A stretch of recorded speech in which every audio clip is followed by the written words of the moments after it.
Este es el testimonio de Juan. Todos los judíos enviaron de Jerusalén sacerdotes y levitas para que le preguntasen: ¿tú quién eres? Confesó y no negó, sino confesó: yo no soy el Cristo. Y le preguntaron: ¿qué pues?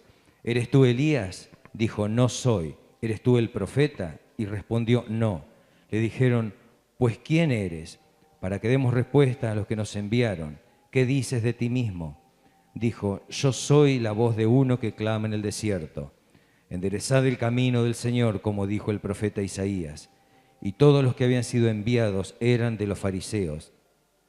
Y le preguntaron y le dijeron: ¿por qué pues bautizas si tú no eres el Cristo, ni Elías, ni el profeta? Juan les respondió diciendo: yo bautizo con agua, mas en medio de vosotros está uno a quien vosotros no conocéis. Este es el que viene después de mí, el que es antes de mí, del cual yo no soy digno de desatar la correa del calzado. Estas cosas sucedieron en Betabara, al otro lado del Jordán, donde Juan estaba bautizando. El siguiente día vio Juan a Jesús que venía a él y dijo: he aquí el Cordero de Dios que quita el pecado del mundo. Este es aquel de quien yo dije: después de mí viene un varón, el cual es antes de mí, porque era primero que yo. Y yo no le conocía más, para que fuese manifestado a Israel. Por esto vine yo bautizando con agua. También dio Juan testimonio diciendo: vi al Espíritu que descendía del cielo como paloma y permaneció sobre él. Y yo no le conocía, pero el que me envió a bautizar con agua, aquel me dijo: sobre quien veas descender el Espíritu y que permanece sobre él, ese es el que bautiza con el Espíritu Santo. Y yo le vi, y he dado testimonio de que este es el Hijo de Dios. El siguiente día otra vez estaba Juan y dos de sus discípulos, y mirando a Jesús que andaba por allí, dijo: he aquí el Cordero de Dios. Le oyeron hablar a los dos discípulos y siguieron a Jesús. Y volviéndose Jesús y viendo que le seguían, les dijo: ¿qué buscáis? Ellos le dijeron: Rabí, que traducido es maestro, ¿dónde moras? Les dijo: venid y ved. Fueron y vieron dónde moraba y se quedaron con él aquel día, porque era como la hora 10. Andrés, hermano de Simón Pedro, era uno de los dos que habían oído a Juan y habían seguido a Jesús. Este halló primero a su hermano Simón y le dijo: hemos hallado al Mesías, que traducido es el Cristo, y le trajo a Jesús. Y mirándole, Jesús dijo: tú eres Simón, hijo de Jonás, tú serás llamado Cefas, que quiere decir Pedro. El siguiente día quiso Jesús ir a Galilea y halló a Felipe y le dijo: sígueme. Y Felipe era de Betsaida, la ciudad de Andrés y Pedro. Felipe halló a Natanael y le dijo: hemos hallado a aquel de quien escribió Moisés en la ley, así como los profetas, a Jesús, el hijo de José de Nazaret. Natanael le dijo: ¿de Nazaret puede salir algo bueno? Le dijo Felipe: ven y ve. Cuando Jesús vio a Natanael que se le acercaba, dijo de él: he aquí un verdadero israelita, en quien no hay engaño. Le dijo Natanael: ¿de dónde me conoces? Respondió Jesús y le dijo: antes que Felipe te llamara, cuando estabas debajo de la higuera te vi. Respondió Natanael y le dijo: Rabí, tú eres el Hijo de Dios, tú eres el Rey de Israel. Respondió Jesús y le dijo: ¿por qué te dije, te vi debajo de la higuera, crees? Cosas mayores que estas verás. Y le dijo: de cierto os digo, de aquí en adelante veréis el cielo abierto y a los ángeles de Dios que suben y descienden sobre el Hijo del Hombre. Amén. Aquí llegamos al final de este capítulo y lo que hoy tengo para compartir tiene que ver con este principio del Evangelio de Juan, pero también su relación con todo el propósito de Dios en la adoración. Y hay una comparación evidente, por eso hablo de el tabernáculo y el Evangelio de Juan, ¿no? Que es el cumplimiento en el ministerio de Jesucristo del modelo de adoración nacido en los cielos. Entonces, vamos a ver una primera parte Y la primera parte tiene que ver con la introducción del Evangelio de Juan, capítulo 1, un panorama certero del reino. Todo lo que tenemos que ver en relación al reino de Dios está en la palabra, está en la escritura, está en lo que nosotros siempre hablamos del propósito de Dios. Y acá tenemos la próxima que es, para entender un poco, esta es la cruz, ¿no? Sin embargo, tenemos algunas denominaciones que te hacen a lo que es y lo que era la adoración en el tabernáculo y en el templo, la adoración primaria que Dios dio conforme al modelo. Esto lo vamos a ver un poquito más después. Pero por eso que vemos en esta cruz el arca del pacto, que es lo más alto, el santuario, el lugar santísimo, el candelero de oro, altar de incienso, mesa para el pan de la proposición, el lugar santo, y el lavacro y el altar de bronce, que era la entrada de todo el pueblo que venía a buscar y desear. Bueno, acá tenemos un poco más la definición. Por eso podemos ver el tabernáculo constaba de 3 espacios determinados. Uno, el altar de sacrificios. El altar exterior, muebles, el altar y el lavacro, lo que vimos en el punto de la cruz, en el pie de la cruz. 2, el lugar santo. Los muebles que había allí eran la mesa de los panes, el candelero con sus 7 lámparas y el altar de incienso. Ahí entraban solamente los sacerdotes para preparar todo y orar y adorar al Señor. Y 3, el lugar santísimo, que es el arca del pacto de su presencia, la Shekinah, y tenemos que tener presente esta escritura de Éxodo 26:30, que dice: y alzarás el tabernáculo conforme al modelo que te fue mostrado en el monte. Esto tiene que ver con la palabra de autoridad que fue dada por Dios en un principio, cuando en el monte Horeb habló definidamente y trajo no solamente palabras, sino también mandamientos escritos definidamente, como hemos estado hablando algo de eso, en relación a lo que era para la humanidad toda y fundamentalmente para su pueblo. Todo fue dado, volvemos atrás un poquito, todo fue dado conforme al modelo, dice Éxodo 26:30, que te fue mostrado en el monte. Esto todo nació en Dios, no nació en Moisés, sino nació en Dios. Bueno, ahora tenemos una visión del tabernáculo. El tabernáculo de Moisés, que usted puede apreciar un poquito, son figuras reconstruidas en nuestro tiempo, hay muchas cosas que se hacen. Y lo primero que se ve en adelante es el altar de sacrificio y el lavacro, lo que estaba abierto para toda la gente, traían sus sacrificios conforme era lo que Dios había estipulado para el tiempo antiguo, el pacto antiguo. Después está la cubierta ahí del lugar que se entraba al lugar santo y el lugar santísimo, que vamos a tener otra visión más adelante. Entonces, el santuario era el lugar santísimo. Y aquí nos encontramos con el capítulo 1 de San Juan, ¿no? Esto es importante,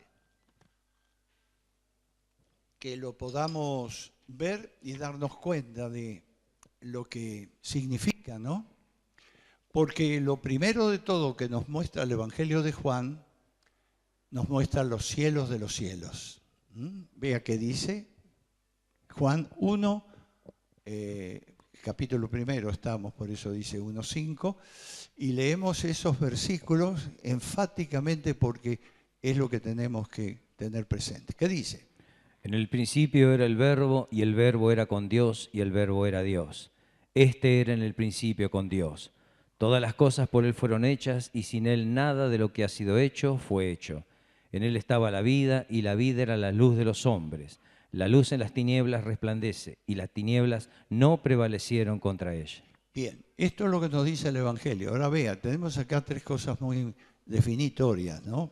Punto A, revela la eternidad, la Trinidad y eternidad del Verbo. El Verbo es Cristo en esta, es Jesús, es el que nosotros vemos después desplegando toda su gloria en todo su andar, ¿no? Entonces, está hablando de la Trinidad, está hablando de la eternidad. En el principio era, no que apareció allí en el mundo en un momento dado. Desde el principio, con todas las cosas por Él fueron hechas. Entonces, punto B, revela a Cristo Jesús como el Creador. Por eso todo fue hecho por Él. Y C, revela que en Cristo estaba la vida y la luz para toda la humanidad. Entonces, vea la comparación justa de lo que estamos hablando del santuario, el lugar santísimo, que era los cielos de los cielos. Era lo más profundo, lo más alto. Entonces, que tenía el tabernáculo que nos mostraba precisamente la presencia y el lugar donde Dios mora. Bueno, nos muestra los cielos de los cielos y aquí tenemos otra visión del lugar santo y el santísimo para poder apreciar un poquito mejor. El lugar santo que entraban los sacerdotes, ya dijimos que ahí estaba sobre la mesa de los panes, como usted puede ver, el candelabro y también el lugar del altar de incienso, ¿no? Todo eso en la parte del lugar santo. Había una cortina y en la cortina, que ahora está desplegada aquí, vemos lo que había en el lugar santísimo, que era el arca del pacto, que hablaba de la presencia del Señor. Bueno, esto estaba todo y cuando nosotros vemos esto y nos damos cuenta que tenemos una importancia grande en relación a Juan en su carta, ¿no? en su evangelio, porque él nos muestra eso. Entonces, lo primero que nos mostró San Juan aquí, que nos muestra los cielos de los cielos. Segundo, da testimonio de la realidad del Verbo. Mira, su punto A, halló incredulidad en la gente. ¿Qué nos dice la palabra? Juan 1, 9, 11. Aquella luz verdadera que alumbra a todo hombre venía a este mundo. En el mundo estaba y el mundo por él fue hecho, pero el mundo no le conoció. A lo suyo vino y los suyos no le recibieron. Bueno, bien definidamente está hablando de esa luz que hablaba aquel creador, aquel que estuvo y era el Verbo que estaba en un principio, vino a este mundo. En el mundo estaba, pero el mundo por él fue hecho, pero el mundo no le conoció. O sea, la gente le rechazó. Su mismo pueblo, dice, a los suyos vino y los suyos no le recibieron. Halló incredulidad en la gente para aceptar la realidad de su venida, ¿no? Y punto B, algunos creyeron y lo recibieron. Vean lo que dice. Mas a todos los que le recibieron, a los que creen en su nombre, les dio potestad de ser hechos hijos de Dios, los cuales no son engendrados de sangre, ni de voluntad de carne, ni de voluntad de varón, sino de Dios. Bien, entonces vea, algunos estuvieron recibiendo porque más a todos los que recibieron, decía San Juan, y evidentemente había quienes respondieron al llamado del Señor y que no era una cuestión religiosa, no era una cuestión de sangre, de padre o de madre que creía de esta manera, no era tampoco por el esfuerzo humano, ni era por ninguna institución que pudiera estar establecida, sino que esto era de Dios. Le dio, dice, todos los que recibieron les dio potestad, les dio el privilegio de ser hechos hijos de Dios. Entonces, aquí vemos esta primera parte que vimos, que halló incredulidad en la gente, pero algunos creyeron y lo recibieron. Y además, el punto C, la gloria de los cielos fue mostrada en la persona de Jesús, ¿no? Juan 1, 14, ¿qué dice? Y aquel Verbo fue hecho carne y habitó entre nosotros, y vimos su gloria, gloria como del unigénito del Padre, lleno de gracia y de verdad. Este texto es muy importante para mostrar la experiencia que tuvo San Juan. Nosotros vimos su gloria, decía. Ese Verbo hecho carne, ese que fue el Creador, ese que estaba en la presencia misma de Dios, ese habitó entre nosotros. Vimos su gloria. Habitó, dice, vivió entre nosotros, ¿no? La presencia del Hijo de Dios, su gloria, su gracia, su verdad. O sea, acá tenemos cómo Jesús mostró todo lo sobrenatural de su reino, porque venía del cielo, venía de la gloria, era el Creador. Entonces estaba todo realmente para traer al mundo la experiencia maravillosa de lo que es el reino de Dios, ¿no? Tercero, que vemos aquí, una revelación de su grandeza sin igual. Por eso tocamos este capítulo primero, porque está hablando todo de la maravilla de lo que fue Jesús y de lo que mostró, de lo que reveló, ¿no? Entonces, vemos acá su plenitud en gracia completa. ¿Qué dice 1.16? Porque de su plenitud tomamos todos, y gracia sobre gracia. Vemos el anticipo del Evangelio. Pues la ley por medio de Moisés fue dada, pero la gracia y la verdad vinieron por medio de Jesucristo. Entonces, acá tenemos dos declaraciones muy vibrantes, ¿no?, que nos hace San Juan. Gracia y verdad. Y vea que, porque de su plenitud tomamos todo, está hablando su gracia, que es el favor inmerecido que recibimos de Dios cuando aceptamos a Jesús. Y él estaba ya anticipando la gloria de lo que era el Evangelio. La ley fue dada por Moisés, nunca fue abolida por Jesús, sino que fue cumplida, pero la gracia y la verdad vinieron por medio de Jesucristo. Él trajo al mundo la gracia de Dios de una manera manifiesta para tantos y la verdad, o sea, aquello que es más allá de lo que nosotros podemos pensar y creer de nuestra verdad, es la verdad de Dios, ¿no? Entonces, punto C también nos muestra en esta revelación de su grandeza sin igual el conocimiento del Padre. A Dios, dice Juan 1:18. A Sí. Dios nadie le vio jamás. El unigénito Hijo que está en el seno del Padre, Él le ha dado a conocer. O sea, por ahí encontramos otra escritura que dice que Dios es espíritu. Pero el Padre, esa revelación maravillosa que nos da San Juan, ¿no? Y que Jesús lo mostró. A Dios nadie le vio, pero el unigénito Hijo que está en el seno del Padre, Él le ha dado a conocer. Cambió completamente el concepto que se tenía de Dios cuando apareció el Padre creador y el Padre bueno. San Juan habla mucho del Padre. Jesús habló mucho, mostró esta gloria, ¿no? En cuarto lugar, encontramos la revelación del sacrificio vicario del Verbo.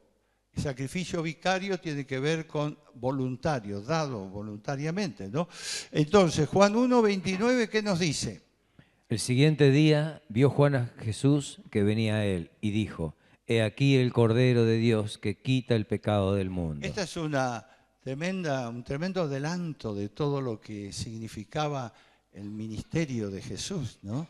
La obra cumbre, podemos decir. Bueno, aquí dice el Cordero de Dios que quita el pecado del mundo. Punto A, tenemos el Cordero, recordaba a los judíos la Pascua, la liberación de la esclavitud, cuando cruzaron el Mar Rojo y fueron liberados de la esclavitud de Egipto y entraron en lo que significaba el comienzo de su libertad hacia la tierra prometida, ¿no? El Cordero que tuvo que ser muerto y comido en esa noche, todo eso recordaba. Y estaba hablando precisamente, en punto B, el Cordero inmolado quitó el pecado de todo aquel que en él cree. Este es lo tremendo de esta obra, ¿no? Cuando se habla de Jesús como el Cordero inmolado, fue el que se dio voluntariamente para cumplir su misión de salvar, perdonar y liberar al hombre de su pecado. Todo aquel que lo recibe. Por eso, aquí tenemos el poder de la sangre anunciado.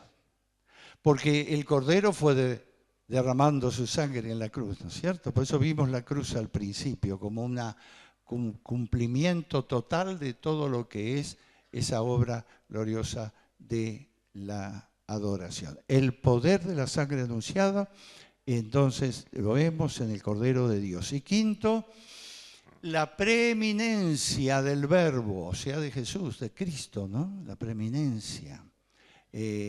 Cuando habla aquí, Juan 1:30 y 1:31, dice, ¿qué es? Está hablando.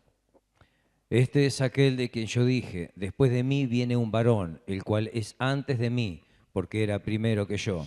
Y yo no le conocía, mas para que fuese manifestado a Israel.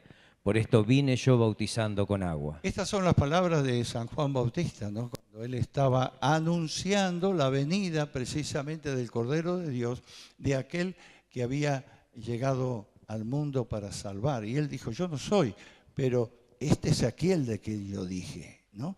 Entonces tenemos aquí la confirmación del anuncio profético sobre el Mesías.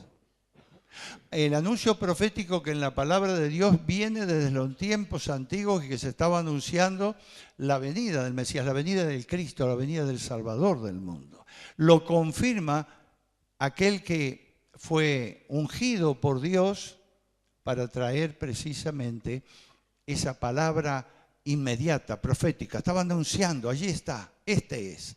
Como anunció que era el Cordero de Dios, estaba confirmando el Mesías. Y ese es el manifestar del Hijo de Dios en medio de toda su generación. Bueno, esto, preeminencia del Verbo. Sexto, el bautismo del Espíritu en Jesús.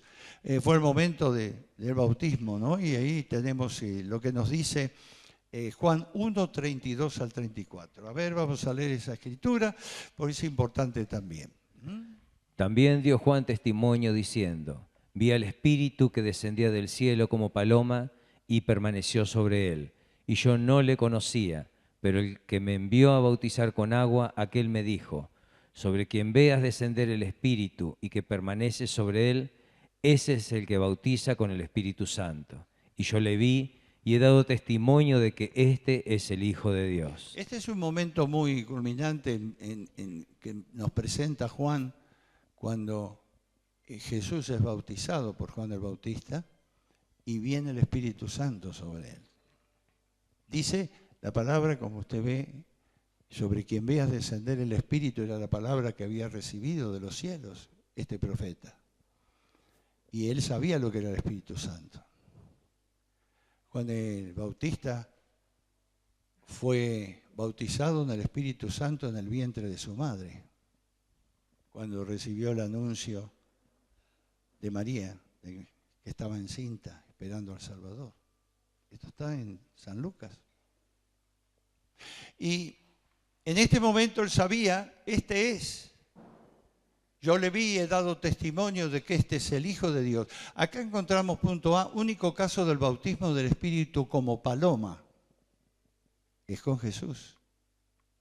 En todas las manifestaciones bíblicas que tenemos del bautismo del Espíritu y el derramar del Espíritu, es en fuego. A veces también puede ser en un refrescar y demás, en una lluvia. Pero la paloma vino sobre Jesús. Y bueno, después la paloma toma el significado fuerte del príncipe de paz y todo ello. Pero es interesante el punto, porque para tenerlo presente, en este bautismo del Espíritu en Jesús, Él vino como paloma, el único caso. Punto B, testimonio dice, el que bautiza es el Hijo de Dios. ¿Qué dice la palabra, no? Este es el que bautiza con el Espíritu Santo. Así que, vea, ya está anunciando proféticamente todo lo que vendría en el ministerio de Jesús y todo lo que sería realmente después en lo que fue la naciente iglesia, ¿no? Así que vea. Y sexto vimos el bautismo de Jesús y tenemos séptimo, la revelación de lo sobrenatural. Vea qué completo que es el panorama de Juan, ¿no? Cuando nos mete en todo esto y nos lleva primero al cielo de los cielos. La revelación de lo sobrenatural tiene que ver con lo que el Señor dijo a uno que se acercó a él, a Natanael, ¿no? Juan 1:50 y 1:51. ¿Qué dice? Respondió Jesús y le dijo, porque te dije, te vi debajo de la higuera, ¿crees? cosas mayores que estas verás. Y le dijo, de cierto os digo, de aquí adelante veréis el cielo abierto y a los ángeles de Dios que suben y descienden sobre el Hijo del Hombre. Bien, acá la referencia que hace Jesús lo hace definidamente en lo que tenemos en la palabra del Señor como el sueño de Jacob, que está en Génesis, cuando él huía de su hermano Esaú, escapando de su casa y se iba hacia la tierra de sus parientes. Tuvo un sueño una noche mientras dormía y vio esa escalera de ángeles que subían y bajaban del cielo, ¿no? Jesús trae esto en relación y lo utiliza acá con Natanael, ¿no? ¿Por qué? Porque es el anuncio de las gloriosas realidades de su reino. O sea, ¿qué es esto? El cielo abierto, como dice Jesús aquí, ¿no? De aquí en adelante veréis el cielo abierto. Lo prometió a sus discípulos, a los que buscaban, deseaban de él. Bueno, este cielo abierto realmente es el anuncio de las gloriosas realidades de su reino. Y punto B, mucho más que un don, mucho más que un don. Es los cielos tocando la tierra. Esto es algo tan glorioso y tan poderoso, ¿no? En todo lo que encontramos en este anuncio, en esta revelación de lo sobrenatural. No lo podemos medir con nuestros pensamientos meramente humanos o con nuestras maneras de ver las cosas y con nuestro razonamiento, porque lo sobrenatural entra en el plano, podríamos decir, de lo milagroso, de lo que escapa a nuestro razonamiento, pero que es real. Es ese reino que Jesús vino a traer precisamente y esos cielos tocando la tierra. Bueno, tenemos una conclusión a la introducción de Juan para completar un poquito este panorama. Primero de todo, es una visión bien amplia acerca de lo sobrenatural de la manifestación del Verbo, que era el Hijo de Dios, Jesucristo. Punto 2, el Evangelio de Juan comienza en el cielo como la iglesia nace en el corazón de Dios. Tengan presente esto. ¿Por qué Juan comienza en el cielo? Nos muestra los cielos de los cielos, ¿no? Bueno, la iglesia nace en el corazón de Dios. 3, la vigencia de Jesucristo en el testimonio de Juan, el apóstol, y de Juan el profeta bautizador, ¿no? Vamos a ponerlo para identificarlo.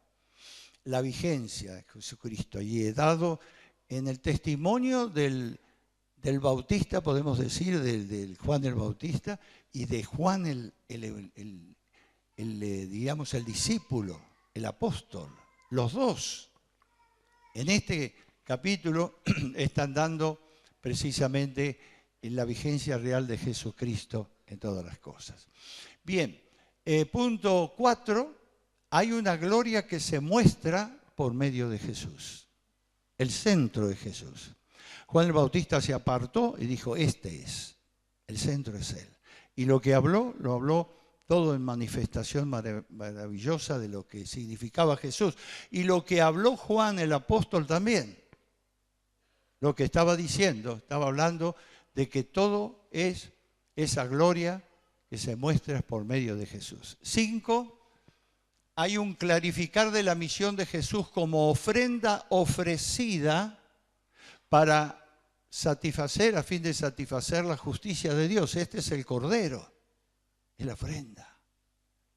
La única ofrenda que pudo ser aceptada por el Padre para el perdón de nuestros pecados. Por eso hablamos del sacrificio vicario de Jesús y el sacrificio de uno que cumplió la ley, que fue sin pecado, pero que se hizo pecado por nosotros, ¿no? Satisfizo la justicia de Dios. La justicia de Dios, para ejemplificar un poquito, ¿qué era? La paga del pecado es muerte. Esa es la justicia de Dios. ¿Mm? Cuando Adán y Eva pecaron, fue muerte. Comenzó un proceso de muerte en sus vidas y era para la eternidad. Estaban allí en el jardín de Edén. Entonces, la justicia de Dios, si es por lo que hacemos, es muerte. Pero la dádiva de Dios, por eso Jesús cumplió todo. Es el don precioso del Señor. Él solamente, la misión de Jesús, punto 5, para que lo veamos como la ofrenda ofrecida a fin de satisfacer esa justicia divina. Sexto, hay una presentación de origen, la persona humana, la investidura de los cielos y la permanencia de Él por medio de su presencia. Todo esto lo vemos en el capítulo. Entonces estamos listos para adorar, ¿no? Hay una presentación del origen de lo que es la persona humana, la investidura de los cielos y la permanencia de Él por medio de su santa presencia. Estamos listos para adorar. Vamos a seguir, pero hoy terminamos acá. Tenemos a ver un poquito, algo más. Ahí vendremos. El tabernáculo y evangelio de Juan, segunda parte. La gloria del unigénito Hijo de Dios manifestada en medio de los hombres. Evangelio de Juan, capítulos 2 al 12. Y tenemos también mucho para ver allí y también para ampliar. El concepto, más o menos los habíamos dado a un grupo aquí en la iglesia, pero sentí de Dios compartirlo con todos. Y tenemos mucho para decir y para ampliar. Volvemos un poquito atrás, volvamos a la cruz. Y con esto terminamos. ¿Por qué puse la cruz al principio? Porque precisamente el propósito por el cual Jesús vino y mostró Juan el cielo de los cielos es porque iba a haber una cruz.